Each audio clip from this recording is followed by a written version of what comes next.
വെച്ചെന്നിട്ട് പ്രാന്ത് കയറി നടക്കണേണ്ടത്. പ്രാന്ത് കയറാനുള്ള കാരണം വേറൊന്നുമല്ല കേട്ടാ. ബീഫ് മേടിച്ചിട്ട് കറി വെക്കാതെ അച്ഛനും അമ്മയും കൂടി കല്യാണത്തിന് പോയി. അത് എൻ്റെ അടുത്തൊരു വാക്കുപോലും പറയാതെ. പിന്നെ രണ്ടും കൽപ്പിച്ച് കറി വെക്കാൻ തീരുമാനിച്ച്. ആദ്യം തന്നെ ബീഫ് എടുത്ത് നന്നായിട്ട് കഴുകി വൃത്തിയാക്കി. പിന്നെ സവാള എടുക്കാൻ ഫ്രിഡ്ജ് തുറന്നപ്പോഴാണ് വൈൻ ഇരിക്കണത് കണ്ടത്. എന്നാ പിന്നെ കുറച്ച് വൈൻ കുടിച്ചുകൊണ്ട് കറി വെച്ചാലോ എന്ന് ആലോചിച്ച്.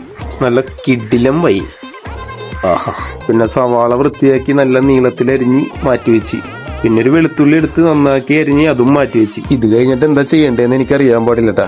യൂട്യൂബ് നോക്കി ബീഫ് കറി വെക്കാന്നോർത്ത് ഫോൺ എടുത്തപ്പോൾ ഫോണിലെ നെറ്റ് തീർന്നിരിക്കണ്. വൈഫൈ കണക്ട് ചെയ്യാന്നോർത്തപ്പോൾ ആ ബില്ലടക്കാത്തോണ്ട് അതും കട്ട് ചെയ്തിട്ടേക്കണ്. പിന്നെ ഞാനൊന്നും നോക്കില്ലട്ടാ. രണ്ടും കൽപ്പിച്ച് ഫ്രിഡ്ജിൽ 2 മുട്ട ഇരിപ്പുണ്ടായി. അതെടുത്ത് വറുത്ത് ഞാൻ ചോറ് തിന്നു.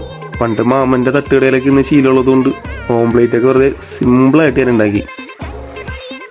കണ്ട. അപ്പൊ ശരി എന്നാ ബൈ.